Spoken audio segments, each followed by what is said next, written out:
सबभन्दा ठुलो स्थानीय तहमा जसरी अब अहिले यो एक्सप्रेस जसरी संवाद एक्सप्रेसका रूपमा यो कार्यक्रम स्थानीय तह हुँदै सङ्घ प्रदेश र स्थानीय तहको समन्वय कसरी गर्ने, त्यहाँका समस्यालाई कसरी उजागर गर्ने भन्ने मूल उद्देश्यका साथ जो थालनी गर्ने सोच राख्नुभएको छ ती पत्रकार साथीहरूलाई हार्दिक शुभकामना व्यक्त गर्न चाहन्छु। गाह्रो छ तर सकिन्छ। त्यो भावनाले तपाईहरू गर्न सक्नुहुन्छ भन्ने आशावादी छु म। लामो समयदेखि तपाईहरुसँग सङ्गत साथ गर्दै आउँदा विशेष गरेर धेरै कुरा त केही भन्नु छैन, तर हामीले स्थानीय तह त बनायौँ। कस्तो बनायौँ? आज स्थानीय तहको प्रमुख प्रशासकीय अधिकृत नियुक्ति गर्नका लागि सङ्घीय सरकारको मन्त्रीको ढोकामा आउनुपर्ने अहिले पनि बाध्यता छ। अनि स्थानीय तह फेरि पार्टीका कार्यकर्ता भर्ती गर्ने केन्द्र पनि बनायो फेरि त्यसमा।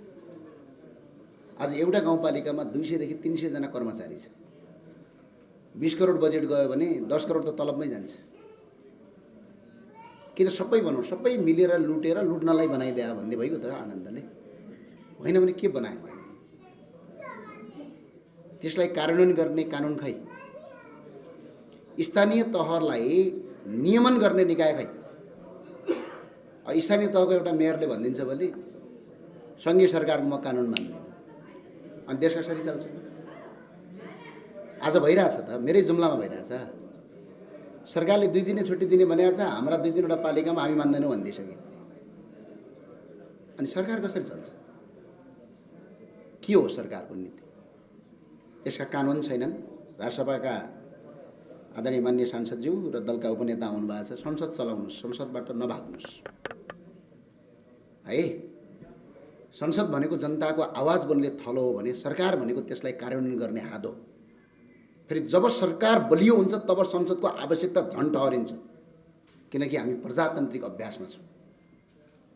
कानुन बनाउनु पर्ने छ। अहिले सुकुम्बासीको समस्या छ। लु सक्नुहुन्छ तपाईहरु अहिले कानुन र ऐन नबनाई? सक्नुहुन्छ कोही सुकुम्बासीलाई एउटा घरमा लगेर होटलमा लगेर भात खुवाउन सक्नु होला, खाना खुवाउन सक्नु होला। कोही समाजसेवीहरू हुनुहुन्छ भने तपाईहरुले अलिअलि पैसा दिन सक्नु होला। तर त्यो समस्याको स्थायी समस्या समाधानका लागि त हामीलाई अहिले अड्केको के हो? भूमि सुधार ऐनले होइन। अनि भूमि सुधार ऐन कसले बनाउने हो? राष्ट्रसभाको सरकारले बनाउने हो कि संसदले बनाउने हो? ऐन बनाउने त संसद होला। अध्यादेश ल्याउँछु भन्ठान्नु भयो होला, त्यो फेरि केपी ओलीको हालत हुन्छ फेरि त्यस्तो भयो भने। यसो नगर्नु होला, किनकि संसद हुँदा हुँदै अध्यादेशबाट काम थालनी नगर्नुहोस्। हो अहिले तपाईको शक्ति छ, तर 5 वर्षपछि यही शक्ति उल्टो पर्न जान सक्छ। किनभने एउटा उदाहरण, 74 सालमा केपी ओली पनि यति नै शक्तिशाली थिए। उहाँ प्रधानमन्त्रीज्यू हुनुहुन्छ, माफ गर्नु होला अलिकति मैले व्यक्तिगत नाम लिएँ भने, सम्माननीय प्रधानमन्त्री हुनुहुन्छ, पूर्व प्रधानमन्त्रीज्यू। त्यो भए हुनाले संसद चलाउनुपर्छ। आज यो पत्रकार साथीहरूलाई भन्छु, अहिलेको सरकारले संसद चलाओस्, सत्ता पक्षले संसदबाट भाग्ने काम नगर्नुहोस्। ल्याउनुहोस् विधेयक, छलफल गरौँ। सुकुम्बासीको समस्या छ। मैले अघि नै भने त, सरकारको काम सुकुम्बासी, नक्कली सुकुम्बासीलाई सरकारले जसरी अहिले कानुनी दायरामा लिएको छ यसको त हामीले खुलेर प्रशंसा गरेका छौँ। तर जो वास्तविक सुकुम्बासी छन् तिनीहरू पनि त यो देशको नागरिक हुन्। उनीहरूको पनि त जीविकोपार्जन गर्नु पर्यो। आज यो देशमा सुकुम्बासी 2 तरिकाका छन्। पहिलो सुकुम्बासी प्राकृतिक विपदका कारणले गर्दा आज मान्छे सुकुम्बासी बनिराखेका छ। जस्तो कोशीमा बाढी गयो, बाढी गएर घरबार सब बगायो, अब ती मान्छे सुकुम्बासी भयो कि भएन? जस्तो भेरी नदी र कर्णाली नदीको दोभानमा 2070, 71 साल, 72 सालतिर ठुलो बाढी आयो, हजारौं घर तपाईको विस्थापित भयो। अब हरेक वर्ष तपाईको तराईमा तपाईको बाढी आउँछ, अनि आफ्नो घर जग्गा र जमिन बाढी र पहिरोले जोखिममा परिसकेपछि त ती नागरिकहरू त अनि घरबार विहीन हुनु पर्यो कि परेन? एउटा त्यसरी सुकुम्बासी भएको छ। अर्को, हिजो जसका पुर्खाहरू बाठो भएनन्, उनका बाउआमाले हिजो जग्गा जमिन कहीँ नाफेनन्। जग्गा जमिन अलि कम थियो, ऋण लाग्यो, गर्न सकिएन, र आज उनीहरूले आफूसँग भएको जग्गा पनि बाध्य भएर बेचेर सकेर पनि आज सुकुम्बासी हुनु परेको छ। र अर्को सुकुम्बासीहरू छन् जन्मजात, उनीहरूको आज आमा बुवा को हुन् थाहा छैन। तिनीहरू सुकुम्बासी छन् भने यो देश र यो राज्य र यो सम्पत्ति भन्ने कुरा राज्यको हामीले पाउने लाल पूर्जा भनेको हाम्रो होइन, त्यो सरकारले हामीलाई लिजमा दिएको जस्तो हो भने त्यो समस्या समाधान गर्नका लागि त अहिले बाधक यदि कोही बनेको छ भने भूमि सुधार ऐन बनेको छ, हाम्रो कानुन बाधक बनेको छ। कानुन बाधक बन्यो भने अब त्यसलाई फुकाउनका लागि त संसद चाहिएला। संसद बिना तपाईँहरूले अध्यादेशबाट कानुन बनाउँछु भनिसक्नु भएको छ भने ठिकै छ, अहिले जनताले वाहवाही नै गर्छन्। अझै 1.5 वर्ष अघि सन्तोष परियार मान्यज्यूले भन्नुभयो, मान्यज्यूले हेर्नुहोस् प्रजातन्त्रमा डेमोक्रेसीमा त्यति नै शक्ति हुन्छ, संसारमा सबभन्दा बलियो त्यो हुन्छ र सबभन्दा बलियोले तपाईँको होसो मान्छेलाई अर्थात् बलियोले तपाईँको निर्बल मान्छेलाई तपाईँको पेल्न नै भन्छ र त्यो पेल्न रोक्ने थलो यदि कोही हो भने त्यो संसद हो। तर आज हामी त्यो संसद बन्द बनाइराखेका छौँ। हामीले रचनात्मक ढङ्गमा संसदलाई अगाडि बढाउनुपर्छ भन्ने मलाई लाग्छ। रह्यो अर्को स्थानीय तह, पत्रकार साथीहरूले सुन्नु पनि होला, कस्तो बनायौँ त स्थानीय तह। गाउँपालिकाको प्रशासकीय अधिकृत ल्याउनका लागि मन्त्रीको ढोकामा धाउनुपर्ने अवस्था छ अहिलेको कानुन। गाउँपालिकाको प्रमुख प्रशासकीय अधिकृत त त्यही गाउँपालिकाको प्रमुखले नेपाल सरकारबाट अर्थात् नेपालको लोकसेवा आयोगबाट पास गरेको कोही पनि कर्मचारीले स्वतः नियुक्ति गर्न पाउने व्यवस्था चाहिँ हामीले किन कानुनमा लेखेनौँ, किन हामीले ऐन बनाएनौँ भने आज त्यो समस्या छ। त्यो ऐन बनाउन आवश्यकता छ। र फेरि अर्को एउटा समस्या छ, जस्तै हामीले अहिले संसदको सिट सङ्ख्या के गरेका छौँ, जनसङ्ख्याका आधारमा टुङ्ग्यायौँ। गाउँपालिका पनि जनसङ्ख्याको आधारमा बाँडिदिएका छौँ। एउटा डोल्पाको एउटा गाउँपालिकामा 2 किलोमिटर सडक बनाउन एउटा गाउँपालिका कुनै एउटा जिल्ला जत्रो छ भूगोलको आधारमा। आज त्यो गाउँपालिका 10-12 करोड, अनि एउटा जिल्ला भन्दा नि एउटा निर्वाचन क्षेत्र पुरै मोटरसाइकलमा हिँड्यो भने आधा घन्टामा सकिन्छ। अनि त्यहाँभित्र तपाईँको 4वटा गाउँपालिका, 5वटा 6वटा तपाईँको स्थानीय तह, अनि बजेट त्यसरी बाँडिया छ। ल भन्नुहोस्, एउटा सुगम र तराई र यहीँ काठमाडौँभित्र बनाऊ न। यहाँको मान्यज्यूका कतिवटा छ, 15वटा निर्वाचन क्षेत्र होइन। मेरो जुम्ला जिल्ला जत्रो छैन टोटल तपाईँहरूको क्षेत्रफल, अझ सानो छ तपाईँहरू पुरै उपत्यका। अब हामी 1 सांसद, तपाईँहरू हाम्रा गाउँपालिकाको अध्यक्ष बराबर, यहाँ तपाईँको 15 सांसद। अब भोलि ल सांसद बराबर बजेट बाँड्नुपर्ने यदि व्यवस्था आयो भने त सबभन्दा बढी यहीँ आउने भयो नि त। अहिले पनि महानगरपालिका 2-2वटा यहीँभित्र छन्। अब नगरपालिका कति छन्, नगरपालिका कति छन्, त्यो त तपाईँहरूले गनेरै थाहा हुन्छ।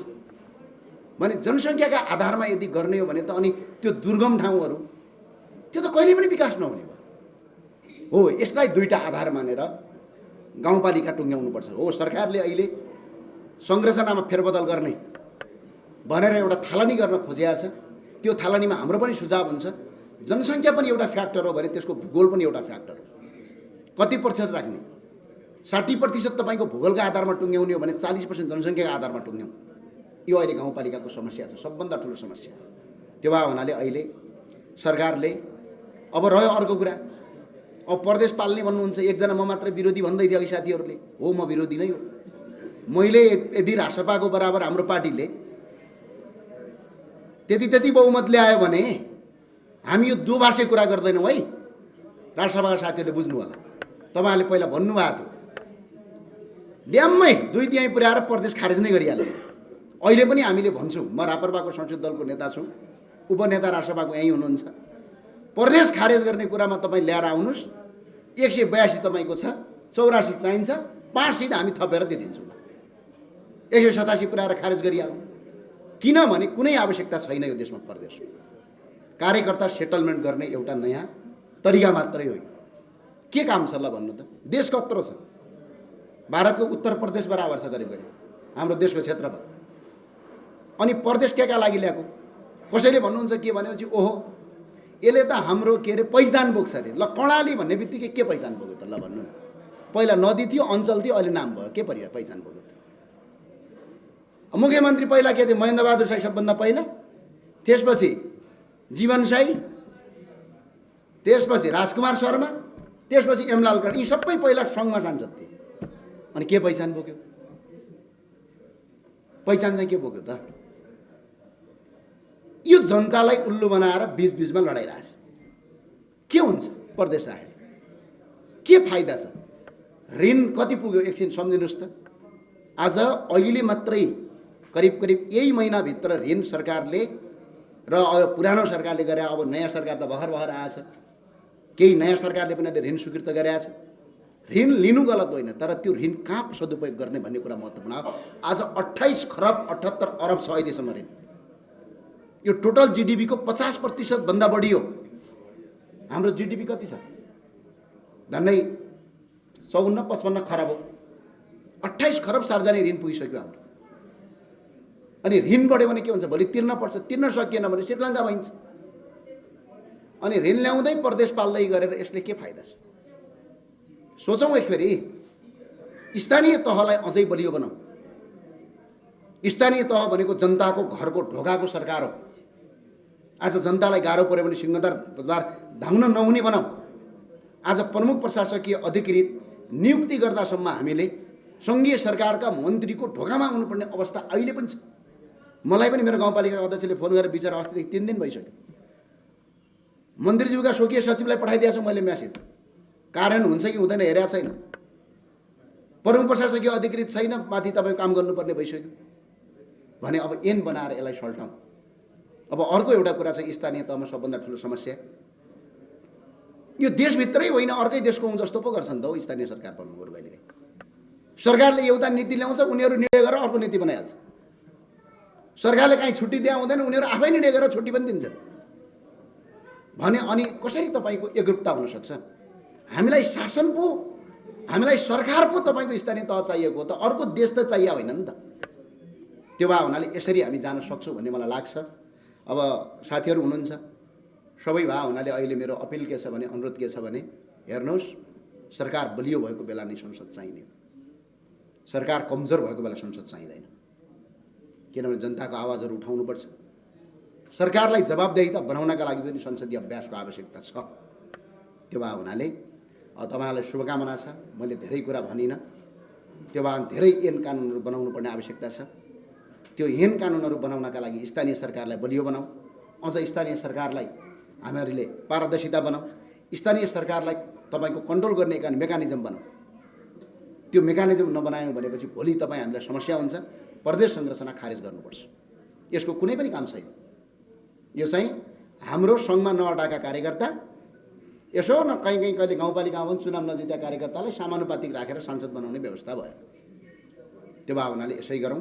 अब धेरै धेरै धन्यवाद भन्न चाहन्छु। साथीहरूले बोलाउनु भयो, यसका लागि धेरै धेरै धन्यवाद छ। र अन्य राजनीतिक दलका साथीहरूलाई पनि सहकार्य, सहअस्तित्व अघि पनि मैले भनिसकेँ। प्रतिपक्ष हौँ हामी अहिले संसदका। प्रतिपक्ष भनेको सधैँ विरोधी हुँदैन। प्रतिपक्ष भनेको सहयात्री हो। गलत काम गऱ्यो भने खबरदारी गर्ने हो, राम्रो काम गऱ्यो भने रचनात्मक सहयोग गर्नु नै प्रतिपक्षको काम हो। हामी सबै मिलेर मुलुक बन्छ। एकात्मक व्यवस्थाबाट मुलुक बन्दैन भनेर साथीहरू हतियारै उठाएर लडाएका साथीहरू पनि अगाडि हुनुहुन्छ।